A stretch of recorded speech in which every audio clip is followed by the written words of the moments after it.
अब उधर से वो चली पड़े थे, उधर से वो कह रहे थे, इतने में सामने आके दरवाजा बाहर की तरफ खड़े हो गए गेट पे और आवाज लगाई, रे सम्मन। नेकी कहने लगी, गुरुजी का आवाज नजर आती है। सम्मन कहने लगा, गुरुजी कहाँ आएंगे इतनी दूर, हम उनको उनके पास समय कहाँ है, लाखों से उनके कहाँ कहाँ जाएंगे, आपको वैसे धोखा लगा। इतने में फिर आवाज लगाई, रे सम्मन है घर पे। नेकी कहने लगी, आवाज तो गुरुजी की है। देखा बाहर बाहर बाहर से आए, बाहर के गेट के सामने झोपड़ी बाहर की एक वैसे बना रखी थी, कच्ची थोड़ा सा गेट सा बना रखा था डंडा सा का लकड़ी का।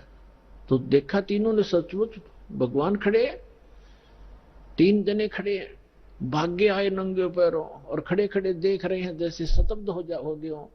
उनको विश्वास नहीं हो रहा हो कि हम क्या देख रहे हैं आज हमारे इस घर पे, गरीब के घर पे, और परमात्मा आगे। उनकी श्रद्धा थी जारी। तब कमाल ने कहा कि गुरुजी को ऐसे खड़ा रखोगे, अंदर भी ले चलोगे, बहुत दूर से चल कर आए हैं। तब वो एकदम सपना सा टूटा, चरणों में दंडोत प्रणाम किया और बैठा दिए झोपड़ी में, थोड़े जैसे भी कपड़े थे फटे पुराने बिछाकर। अब सम्मन गुरुजी के उन भक्तों के पास बैठ गया, चर्चा चलते रहे। फिर पूछा, कुछ देर के बाद पूछा, भगवान खाने का सुनाओ, अभी खाओगे या कुछ ठहर के? तो परमात्मा ने कहा कि भाई भूख तो लगी है बच्चा, पैदल चल कर आए, भूख लगी है, व्यवस्था कर लो। सम्मन अपनी पत्नी के पास पीछे झोपड़ी में आया, बीच में आंगन था, पीछे रहने की एक झोपड़ी थी। उसमें आकर कहा कि भोजन बनाओ गुरुजी के लिए, संतों के लिए। नेकी ने कहा कि आज हमारे घर पर आटा 100 ग्राम भी आटा नहीं है। समन ने कहा कि ला तेरा ये तेरा चीर जो बहनें रखती हैं अलग से कपड़ा, वायल, चूंदड़ी, कहने लगी, ला तेरा ये चीर दे दे कपड़ा, इसको गिरवे रखाऊंगा और कुछ आटा ले आता हूं। तब उसने कहा नेकी ने कि मैं जहां मुझे मिलने की आशा थी उन घरों में मैं मांग आई, और ये मैंने प्रार्थना भी कर दी उनसे कि मेरा ये कपड़ा एक ही है, इसको रख लो, कुछ आटा उधारा दे दो, फिर अपना चीर ले जाऊंगी और आटा दे जाऊंगी। तो उन्होंने कहा कि ये फटा हुआ है एक स्थान से, इस कारण से किसी ने इसके बदले में आटा भी नहीं दिया। अब कलेजा पकड़ कर बैठ गया सम्मन, हे भगवान, पहली बार तो गुरुजी आए, मैं कैसा नीच हूं, कैसा दुर्भाग्य हूं। ज्ञान से पता ही उसको लग गया था कि जिसने पूर्व जन्म में पुण्य नहीं कर रखे, पुण्य किए हुए जो दान नहीं कर रखा, दान करने वाले को ही धन मिला हुआ होता है। आज जो दान कर रहे हैं उनको आगे धन ही मिलता है। तो वो इस बात से बड़ा चिंतित था, मैं कितना नीच रहा हूं, पिछले जन्म में दान किया नहीं, अब दान योग्य मेरे पास कुछ है नहीं, पिछले जन्म का ऐसा कर्महीन इंसान रहा हूं मैं, आज मैं अपने गुरुजी को भोजन नहीं करा सकता, संतों भूखे जाएंगे मेरे द्वार से। आंखों में आंसू आ गए बुरी तरह। तब नेकी ने कहा कि आप ऐसा करो, चिंता मत करो, कोई यत्न बनाओ, आप रात्रि में चोरी कर लाना और गुरुजी से कह दो भगवान सुबह भोजन कराएंगे, अंतर्यामी सब जान जाते हैं। तो समन ने कहा कि सुबह कहां से लाएंगे, सुबह की कैसे कहूं? तो नेकी ने कहा कि रात्रि में चोरी कर लाओ तुम। अब उसी समय सेऊ कहने लगे, अब लड़का रोज सुना करता माता पिता के मुख से, बेटा भूखा रह जावे पर चोरी नहीं करनी चाहिए। चोरी करने वाला व्यक्ति कभी भी सक्सेस नहीं होता, उसका नाश होया करता है, महाअपराधी व्यक्ति होता है। तो सेऊ कहने लगा कि माता, गुरुजी रोज सत्संग में सुनाते हैं चोरी नहीं करनी चाहिए, और आज मैं आपके मुख से सुन रहा हूं कि चोरी कर ले हम, इससे अच्छा तो हम मर जाएं, वो अच्छा है, भूखे मर जाएंगे, गुरुजी से हाथ जोड़ देंगे। तब नेकी ने कहा, बेटा बात सुन पुत्र, तेरी बात बिल्कुल सही है, चोरी करने वाले का नाश होता ही होता है, विनाश होता है। लेकिन पुत्र, हमने इस नगरी में कुछ समय व्यतीत किया है और यहाँ का अन्न पानी हमने खा रखा है, ये बालक हैं नगरी वाले, जानबूझ कर आटा नहीं दे रहे, न 2 किलो आटा, कोई 3 किलो आटा, दुबर होता है इतने बड़े। अरे सेठ हैं ये सारे, पैसे वाले हैं। लेकिन आज ये क्या कह रहे हैं कि तुम रोज डींग मारा करते, बड़ाई करते थे, हमारे गुरुजी ये कर देते, हमारे गुरुजी ये कर देते। आज तुम्हारे गुरुजी पर घर भरवा लो तुम। आज तुम्हारे घर तुम मांगते क्यों फिरते हो? तुम्हें घर पे तुम्हारे घर भर देगा भगवान तुम्हारा। इस कारण से भी वो हमें कुछ भी सहयोग देने को तैयार नहीं बेटा। और जय परमात्मा यहां से निराहार चले गए, आग लग जाएगी इस नगरी में। अब तू सोच ले, या नगरी बचानी है या नहीं। तब सेव कहने लगा, मां आप जो कहोगे वही करेंगे। और बेटा 3 शेर लाना चोरी करके, हम नहीं खाएंगे, गुरुजी बच्चों भगवानों को खिला देंगे, तो यह नगरी बसी रह जाएगी। इनमें अभिमान छा गया, पैसे का, धन का इनके अंदर अभिमान है जो इनको नाश कर देगा इनका। शाम को कह दिया भगवान सुबह वक्त से भोजन कराएंगे। समझ गए कि बेटा जल पिला दे, एक गिलास पी के, एक गिलास जल, बैठ गए भोजन पर। लेटने वाले लेट गए। तो सुबह 12 बजे, 12:30 बजे से रात्रि के दोनों पिता पुत्र चोरी करने चले गए। एक लाला जी के घर में एक सेठ, पहले कच्ची ईंटों का मकान होते, जब छोटी ईंटें होती थी बिल्कुल छोटी, तो कच्ची ईंटों का वो मकान था। उसमें सुराख कर लिया, ऐसा अंदर प्रवेश कर जा, ऐसे घिसट के। तो सम्मन ने कहा कि बेटा तू बाहर रहना, मैं अंदर जाता हूं, और यदि लाला जी जाग जावे, मैं आटा बांध के कपड़े में और बाहर फेंक दूंगा, तू लेके भाग जाना। तब सेऊ ने कहा पिताजी अंदर मैं जाऊंगा, और यदि लाला जी सेठ उठ गए, जाग गए, तो मुझे पकड़ भी लेंगे, तो मैं बालक करके मुझे माफ कर देगा राजा। और नहीं, ये राजा चोरों को माफ नहीं करता, फांसी देता है। और पिताजी आप तो बड़े हो, आपको क्षमा नहीं करेगा। तब सम्मन ने कहा बेटा अगर तेरे को फांसी दे दी तो मैं क्या करूंगा, जी कर, मेरा कहाँ ठिकाना होगा। तब सेव ने कहा नहीं पिताजी, ये मेरी अर्ज मानो, और मैं फिर भी बालक हूं, मुझे क्षमा हो जाएगी, मैं जाता हूं। यूं कहकर वो घुस गया। तब सम्मन ने कहा बेटा 3 शेर से ज्यादा नहीं लाना। अब जो ही उसने अंदाजा सा आटा निकाला, अपने फटे पुराने कपड़े में बांधा, चलने लगा, तो एक तराजू रखी थी वह तखड़ी, उस पर पैर रख गया, आवाज होगी जोर से।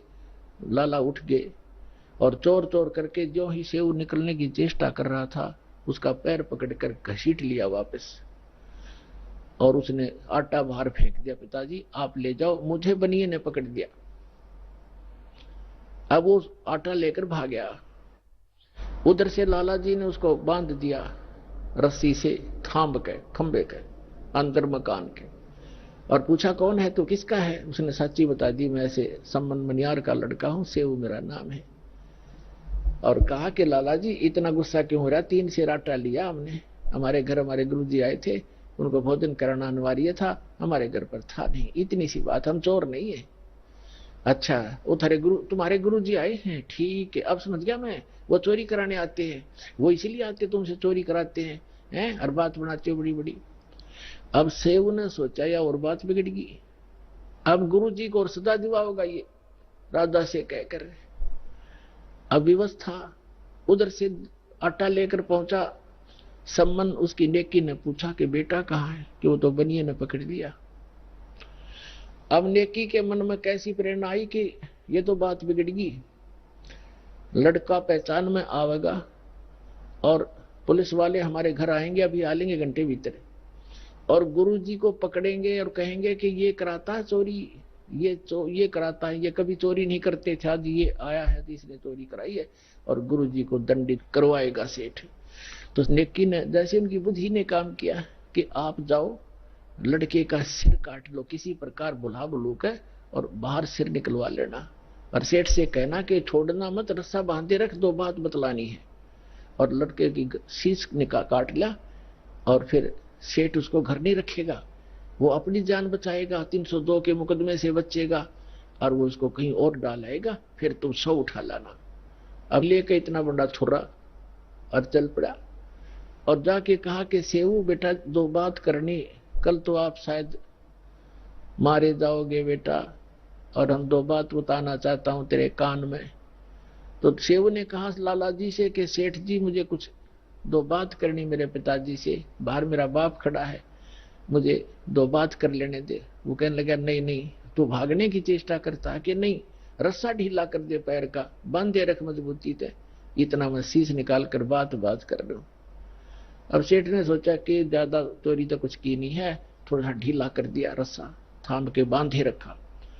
तब सम्मन था, बाप का हाथ नहीं चला बेटे का सिर काटने, पीछे को हाथ करके, और ऐसे शब्द स्तब्ध हो गया, ना हाथ आगे हो, काटने की हिम्मत नहीं पड़ रही थी।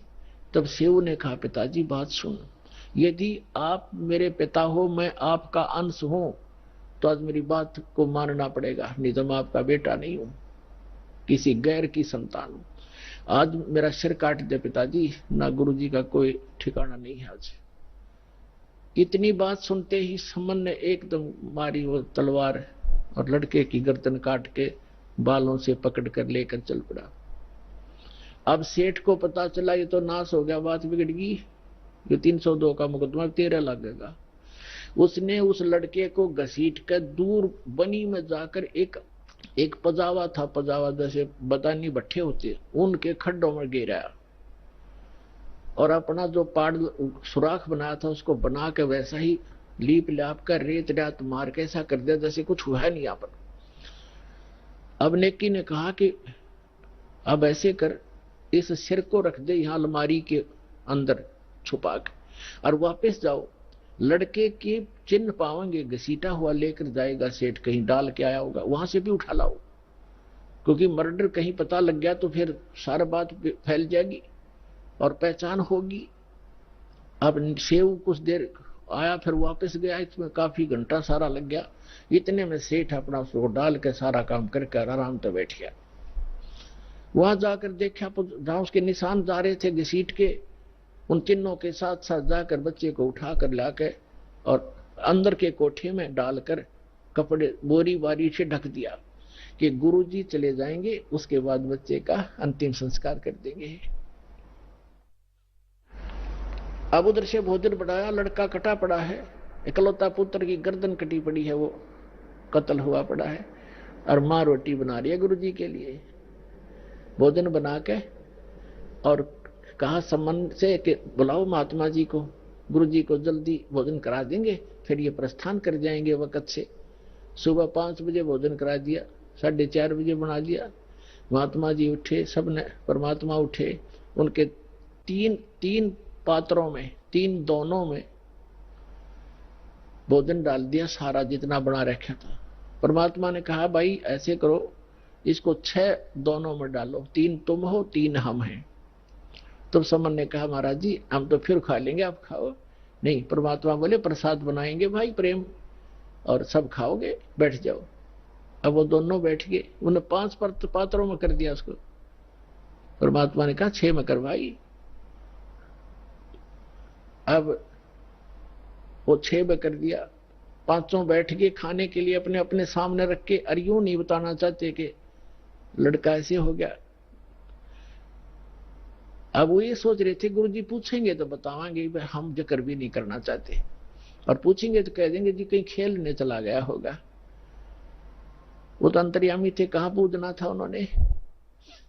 तब कहा कि आओ सेव जी मिलो, ये प्रसाद प्रेम, बेटा शीश कटते हैं चोरों के, और साधा को नित अक्षेम।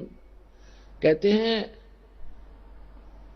सेव धड़ पे शीश चढ़ा, वो बैठा पंगत मां, और नई निशानी गर्दन कहियो ओ सेव उकना। बोलो सतगुरुदेव।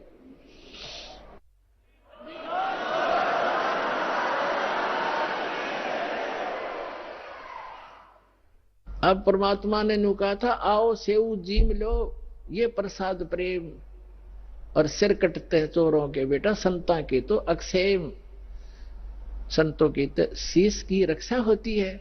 आ जाओ आप भोजन पाओ। कहते हैं सेव धड़ पर शीश चढ़ा, अपने आप शीश उठकर उस धड़ पर लगकर, और सेव भाग्या आया बाहर बैठ के, और भोजन पंगत में बैठ गया खाना खाने के लिए। और माता पिता ने निशान देखा कि निशान भी नहीं गर्दन का कहीं कटे हुआ, अंदर उठकर जाकर देखा वो शव नहीं, वो शीश नहीं, वहां रकत के कुछ धब्बे जरूर पड़े हैं।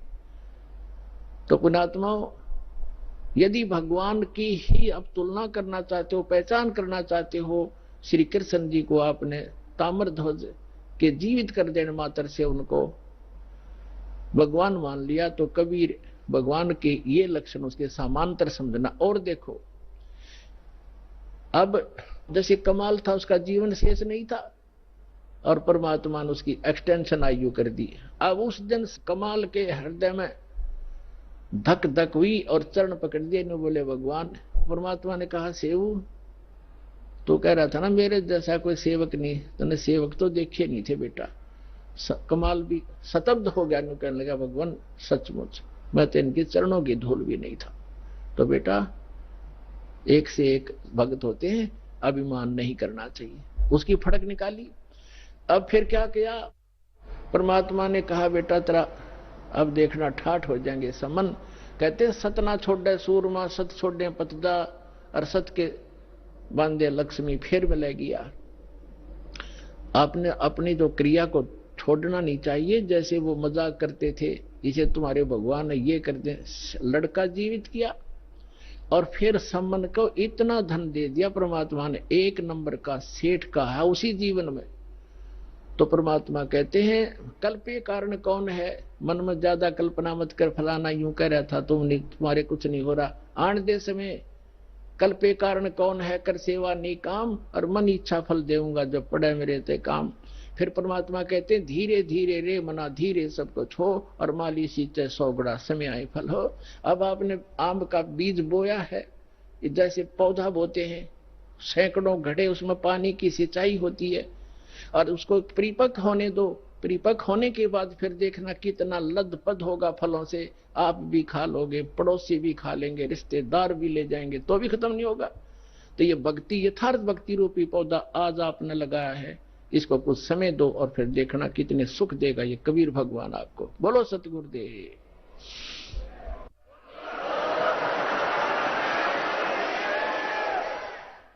तो पुण्यात्मा, इस सत भक्ति के करने से आपको यहां भी सहायता मिलेगी और उस स्थान पर चले जाओगे जहां कोई दुख नहीं। अपनी भक्ति करो, औरों को समझाओ और बार बार सतलोक आश्रम बरवाला माओ। बोलो सतगुरुदेव।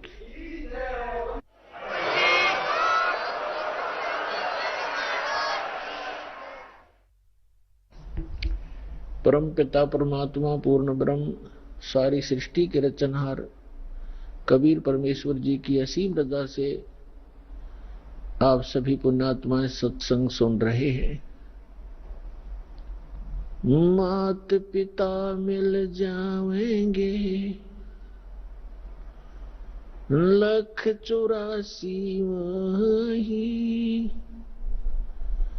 सतगुरु सेवा और बंदगी ये फेर मिलन की नहीं। हमारे परम पिता कबीर भगवान ने आकर के सूती आत्मा को जगाया है, जो काल की भांग पीकर नशे में अपना जीवन नाश कर रही थी। उसके लिए परमात्मा ने स्वयं आकर हमें ज्ञान दिया है कि जो आज आप इस परिवार के पोषण में और संपत्ति के संग्रह करने में अपना पूरा मनुष्य जीवन नाश कर जाते हो, मनुष्य जीवन का केवल इतना ही काम नहीं था। ये क्रियाएं जो आप करते हो पशु पक्षी भी यही करते हैं।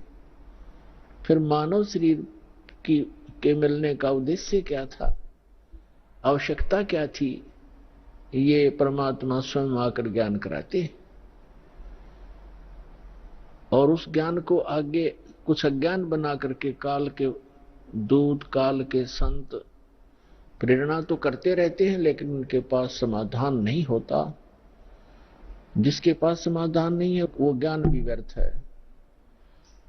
जैसे किसी को कोई रोग है, किसी ने बता भी दिया कि आपको अमोक रोग है, औषधि है नहीं, और है तो वो डुप्लीकेट है, तो वो ज्ञान भी वो समाधान भी वो दोनों व्यर्थ हैं, यूजलेस है। ठीक इसी प्रकार तत्व ज्ञान के अभाव से जो भक्ति भी करते थे, मनुष्य जीवन का उद्देश्य भी जो संत बता दिया करते थे कि इसका आत्म कल्याण ही मनुष्य जीवन का उद्देश्य है, लेकिन उनके पास समाधान नहीं था। तो परमात्मा ने आके समाधान भी बताया है और ये तत्व ज्ञान भी बताया है। क्या बताया है परमात्मा ने? कि माता पिता मिल जाएंगे इस 184 माह, जहां भी आपका जन्म होगा, कुत्ते की योनि में जाओगे वहां भी माता पिता मिल जाएंगे, गधे की योनि में जाओगे वहां भी आपको माता पिता मिल जाएंगे, पक्षी बनोगे वहां भी माता पिता मिल जाएंगे, मनुष्य जन्म होगा वहां भी माता पिता मिल जाएंगे। लेकिन मनुष्य जीवन के अतिरिक्त, मनुष्य शरीर के अतिरिक्त हमें परमात्मा नहीं मिल सकते, सतगुरु नहीं मिल सकते। इसलिए परमात्मा बताते हैं कि माता पिता मिल जाएंगे 184 माह, और सतगुरु सेवा और या बंदगी भाई फिर मिलन की ना। मानुष जन्म पाया कर जो नहीं रट हरि नाम, जैसे कुआ जल बिना फिर बनवाया क्या काम।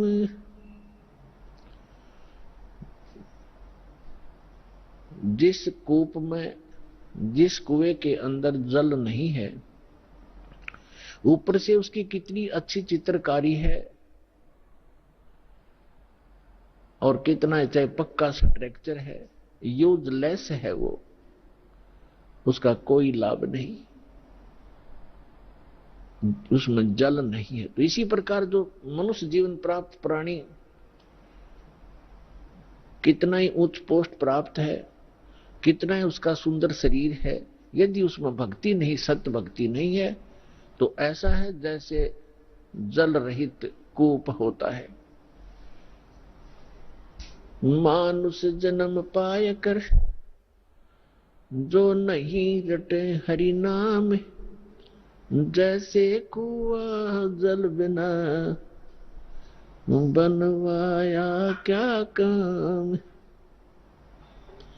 मानुष जन्म दुर्लभ है ये मिले न बारंबार, जैसे तरवर से पत्ता टूट गिरे वो बोर न लगता डर। इसके लिए परमात्मा हमें याद दिलाते हैं, आपके पास मानव शरीर भी है और आपको सतगुरु भी मिल गए हैं। तो फिर क्या बताते हैं कि समझा है तो सिर धर पाओ, बहुर नहीं रे ऐसा दाव। फिर परमात्मा हमें याद दिलाते हैं कि राम नाम रटते रहो, राम नाम रटते रहो, जब तक घट में प्राण, कभू तो दीन दयाल के हे भनक पड़ेगी कान। आज कहे मैं काल भजूं और काल कहे फिर काल, आज काल के करते ही तेरा समय जावेगा चाल। आज कला लीजियो कल किसको होई, यो तन माटी में मिले है जाने सब कोई। काल करे सो आज करे, आज करे सो अब, पल में प्रलय हो जागी भाई फिर करोगे कब। आज कला लीजियो कल किसको होई, ये तो न माटी में मिले है जाने सब कोई। लखी करोड़ी चले गए बहु जोड़े खजाना, जातन चंदन लेपते सो धरे मसाणा। हस्ती घोड़े पालकी, दल बल बहु साजा, रावण से राजा गए भाई, 1.25 लाख संगी गए वो रावण से राजा। लखी करोड़ी चले गए, बहु जोड़े खजाना, जातन चंदन लेपते सो धरे मसाणा। हस्ती घोड़े पालकी, दल बल बहु साजा, 1.25 लाख संगी गए वो रावण से राजा। कुंभकर्ण से वीर छे वो लंका छत्रधारी, बिना नाम वंश डूबेगा न्यो समझावे नारी। विभीषण पद भेदिया वो निर्गुण निर्वाणा, रावण दुई बिसार रे तज गर्भ गुमाना। बड़चक विकाल चक्कर पड़े जिन नाम बिसारा, कंस के सी चाणोर से धर बाल पछारा। हिरणाकुश समझा नहीं, प्रहलाद पढ़ावे, उदर विनाशा आन के तब कौन छुटावे। जरासंध से मारिया और सहसरा बाहु, ग्रह से गज छुटाई या निज नाम है साहू। दुशासन पर ले गए वो 71 भाई, दुर्योधन की देह को तन गीद न खाई। सूक्ष्म रूप धर कर कीनी कबीर सहाय, कृष्ण को तो महिमा दीनी है सतबाए। सूक्ष्म रूप धर कर कीनी कबीर सहाय, श्री कृष्ण को तो महिमा केवल दीनी है सतबाए। मोक्ष मुक्ति सतनाम से भजली जो सोई, अगम दीप सतलोक में तब बासा होई। 88 दीप में उत्पत्ति की खानी, दास गरीब सत भक्ति मिले तब सथिर होत प्राणी। पुण्यात्मा, सौभाग्य आपका, धन्य आपके माता पिता जिनसे जन्म हुआ, क्योंकि अच्छी संतान अच्छे ही माता पिता को प्राप्त होती है। अच्छी संतान वही है जो भगवान से डरने वाले, परमात्मा की तरफ में भटकने वाले और बुराई से डरने वाले होते हैं, वही अच्छी संतान होती है। और वो अच्छे माता पिता से उनका जन्म हुआ करता है। तो ऐसे संस्कार आपको जो प्राप्त हैं, ये बहुत ही कम चांस है इस मानव जीवन में। आप बालक को, आपको ज्ञान नहीं, ये दास इस मार्ग का मास्टर बना दिया कबीर भगवान ने। इस दास को मालूम है आपकी कितनी कीमत है, आप कितने पुण्यकर्मी प्राणी हैं, क्योंकि लाल को अपनी कीमत का स्वयं ज्ञान नहीं होता, जोर ही कीमत लगाता है। अब क्या बताते हैं परमात्मा के, आज का लाहा लीजियो कल किसको होई, और ये तन माटी में मिले जाने सब कोई। सबको मालूम है मरेंगे, पर एक सबसे बड़ी भूल हमारा ये लगी है कि अभी नहीं मरेंगे। कब मरेंगे? अप्रोक्सीमेट है, अप्रोक्सीमेशन है कि जैसे कोई 20-30 वर्ष का बच्चा है, बेटा है या बेटी है, वो तो स्वाभाविक ही निश्चिंत है कि अभी तो 100 वर्ष के आसपास मरते हैं। 80-70 वर्ष तो बहुत हो जाते हैं। और जो 50-40 के हो गए वो भी अभी सोच रहे हैं अभी नहीं मरेंगे क्योंकि उम्र बहुत है। और जो 70 और 80 के बीच में पहुंच गए वो भी अब ये सोच रहे हैं अभी नहीं मरेंगे। और जो 90 के आसपास हैं वो भी यही सोच कर जी रहे हैं अभी हो सकता है और 10-5 वर्ष और हो। लेकिन हम उसमें भूल जाते हैं 10 वर्ष के बालक, 2 वर्ष के बच्चे गर्भ के अंदर भी, 1 वर्ष का, 6 महीने के, 20 वर्ष के, 30 वर्ष के, कोई किसी कारण से 50 और 40 वर्ष के, ये सब मृत्यु को प्राप्त हो रहे हैं। तो इसलिए परमात्मा याद दिलाते हैं कि आज का लाहाली जियो कल किसको होई। जो अपना धन इकट्ठा कर लोगे, भक्ति कर लोगे, दान धर्म कर लोगे, वो आपका होगा। बाकी ये रेस्टोरेंट है, आपने सब कुछ बना बनू कर यहीं छोड़ जाना, आप साथ नहीं ले जा सकते। तो क्या ले जाना है हमने? जैसे हम विदेश गए हैं, स्वदेश आना है, तो हम विदेश की करेंसी यहां ले भी आएंगे तो वो काम नहीं करेगी, उसको हमने चेंज कराना पड़ेगा। उस करेंसी को हमने अपने स्वदेश वाली करेंसी में चेंज कराना पड़ेगा, तब वो हमारा काम आओगी ना। तो कागज है, 1 नए पैसे का भी नहीं है। हम यहां विदेश में रह रहे हैं, ये पृथ्वी एक विदेश है, काल का लोक ये विदेश है, पृथ्वी उसका एक शहर समझो, 21 ब्रह्मांड है उसका पूरा राज्य साम्राज्य है। हम सतलोक से यहां आ गए हैं, वापस जाने की अब तैयारी कर रहे हैं, तो हम यहां की कोई वस्तु नहीं ले जा सकते। इसके लिए हमने करेंसी चेंज करानी पड़ेगी। वो करेंसी कैसे चेंज होएगी? जैसे आप दान करोगे, वो दान फिर पैसा जो है वो दान में बदल जाएगा, और दान से फिर धर्म बनेगा, और धर्म बनकर आपकी किस्मत में लिखा जाएगा। उतना ही अकाउंट आपको उस अपने स्वदेश में मिलेगा। ये आपकी करेंसी चेंज करानी है। तो इसको जितना आप करा पाओगे वो आपका, और जो करेंसी चेंज नहीं करा पाए वो इस काल की यही छोड़ के आनी पड़ेगी आपको। इसके लिए क्या बताते हैं कि अस्थि घोड़े पाल की दलबल बहु साजा, लखी करोड़ी चले गए बहु जोड़ खजाना, और जातन चंदन लेपते सो धरे मसाना।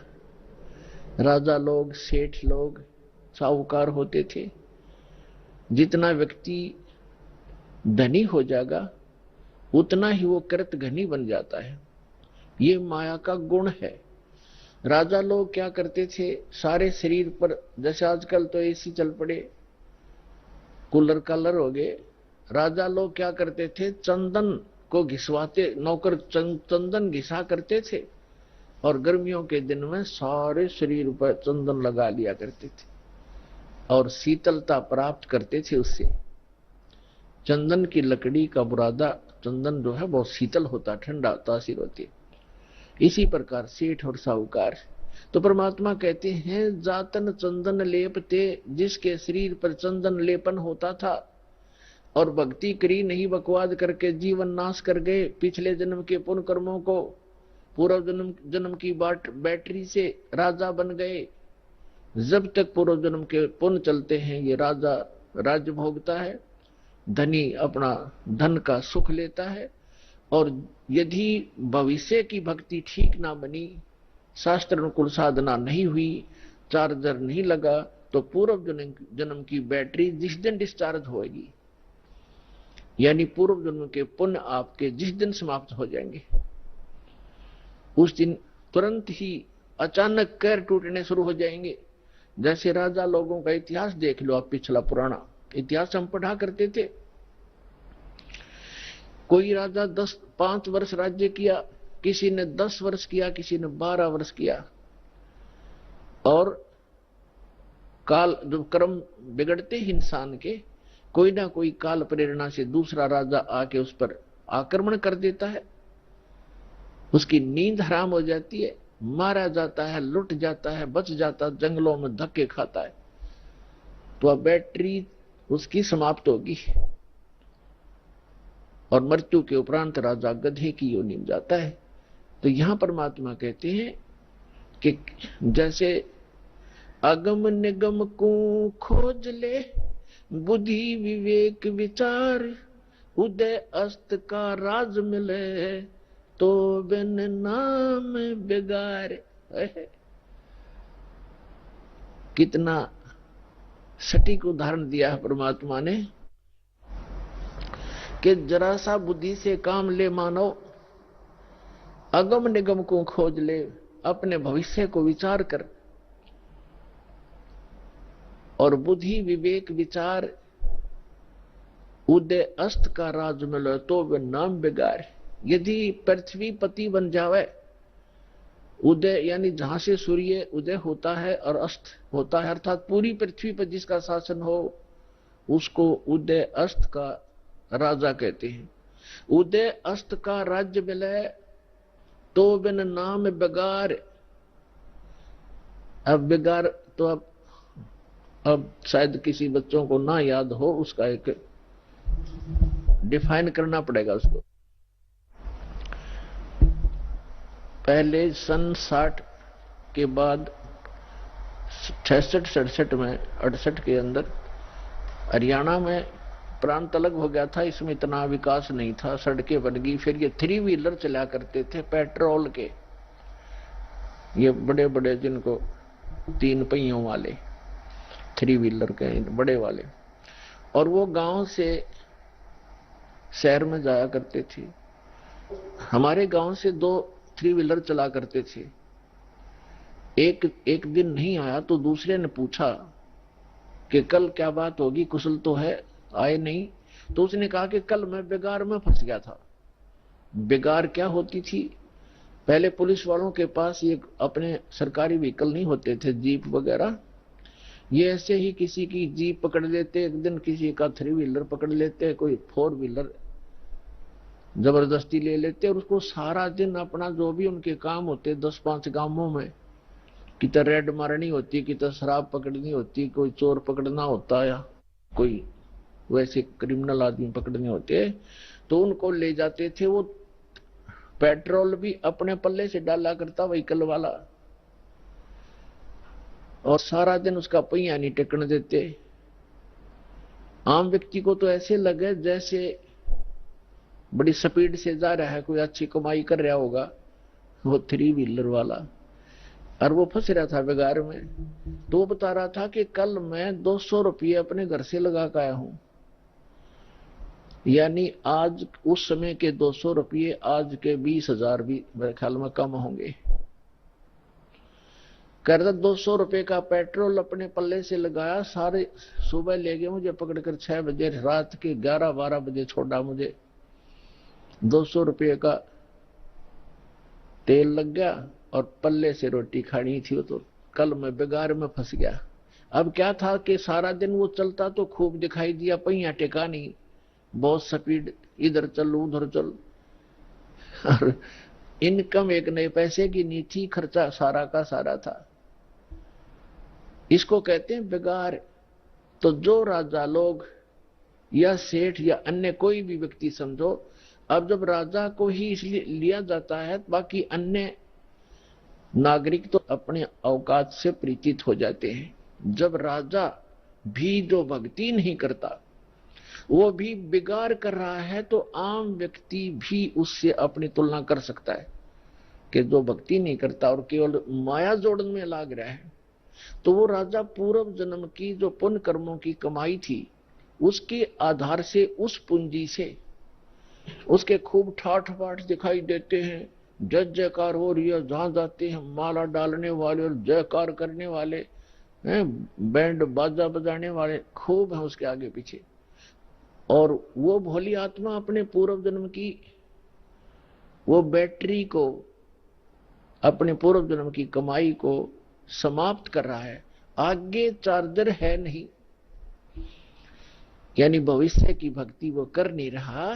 तो वो राजा बिगाड़ कर रहा, बिगाड़ अपनी पूंजी को नाश कर रहा है और पल की चैन नहीं।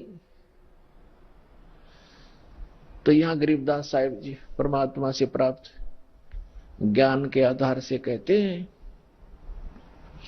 अगम निगम को खोज ले, बुद्धि विवेक विचार उदय अस्त का राज मिले, तो बिन नाम बिगाड़।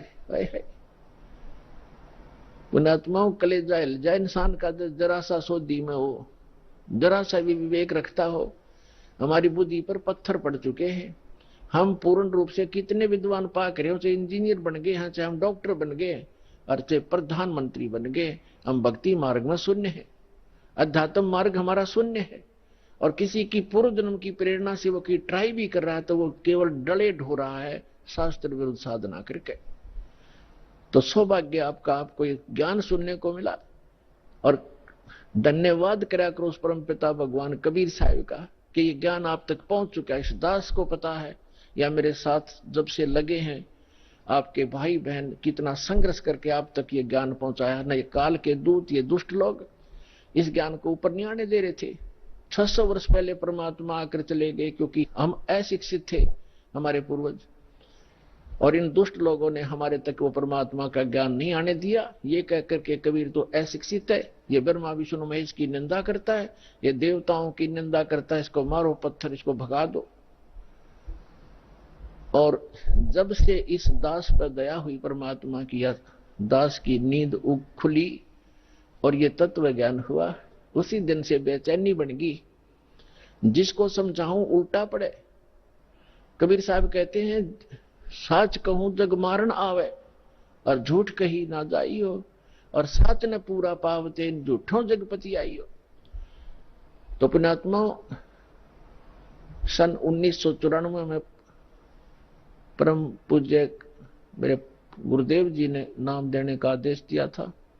उस दिन से आज तक ये दास जानता है कि कितने संघर्ष करके आप तक परमात्मा का यू ज्ञान पहुंचा पाया हूं।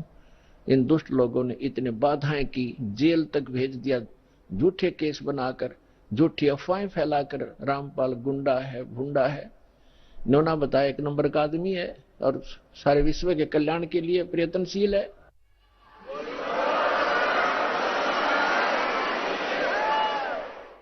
तो पुण्यात्माओं, आप सभी का कर्तव्य बनता है अपने बहन भाइयों तक ये ज्ञान पहुंचाने का।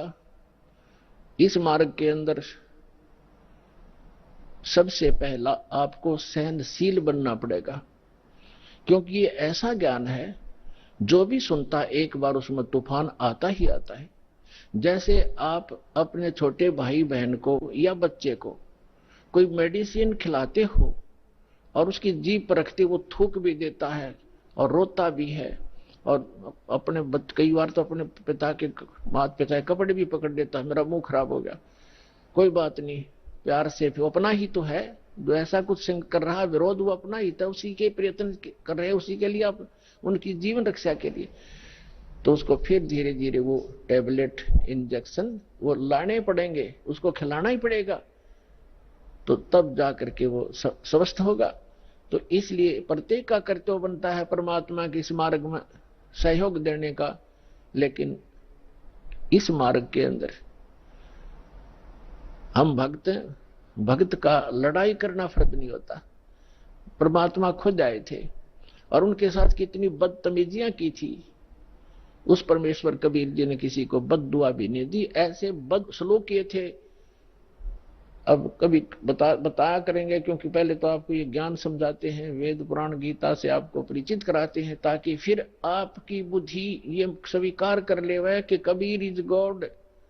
जिस दिन आपको यह समझ में आ जाएगा कबीर इज गॉड, वो धानक रूप रहा करतार, काशी वाला धानक, ये समर्थ शक्ति है तो है ही, लेकिन हमारी समझ में जिस दिन आ जाएगा, फिर उसके बाद परमात्मा की केवल वो महिमा सुनाया करेंगे। परमात्मा की अमर वाणी से आपकी आत्मा विभोर हो जाया करेगी, आंखों से आंसू पड़ा करेंगे। और उसके बावजूद इतना कुछ तंग किया मालिक को, उनकी कथा कभी सुनते हैं, पढ़ते हैं तो आंखों से आंसू नहीं रुकते, कलेजा फटने को हो जाता है। और एक सबसे बड़ी बात ये देखिए, उनको परमात्मा ने किसी को बद्दुआ तक नहीं दी, नहीं तो वो समर्थ हैं 1 सेकंड में पृथ्वी को नाश कर दें, दूसरी सेकंड में एज इट इज धर दें। ये इतने सक्षम है कबीर भगवान।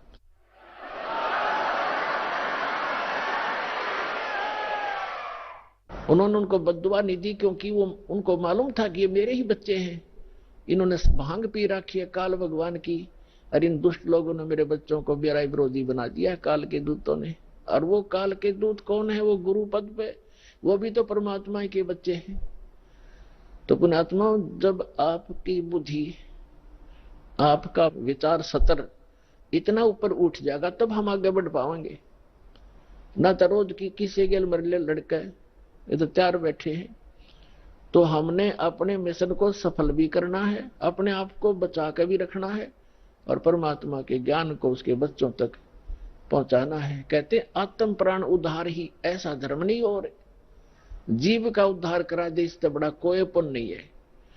देखो पुण्य तो वो भी है जैसे पक्षियों को दाने डाल दिए, कोई गौशाला धर्मशाला बनवा दी, कोई कुआं खुदवा दिया है, कोई बाग बगीचे लगा दिए, कोई भंडारे कर दिए, वो तो अच्छी बात है, कर दिए। और जैसे आज तो आपने पक्षियों को दाने डाल दिए और वो पक्षी अगले जन्म में बन गया सूअर, फिर क्या डालेंगे? आज तो हमने उस पशु के लिए गौशाला बनवा दी, गौ है, और अगले जन्म में वो सुअरी बन गई, फिर क्या क्या सेवा करेंगे इसकी? तो उसका एक तरीका बताया कि जो मानव शरीरधारी प्राणी है इसमें उद्धार हो जाएगा इनका, इस परमात्मा की शरण माने से, कबीर भगवान की शरण माने से या सद्भक्ति करने से उस आत्मा का फिर उद्धार हो जाएगा। वो ना गधा बने, ना पशु बने, ना सुअर बने,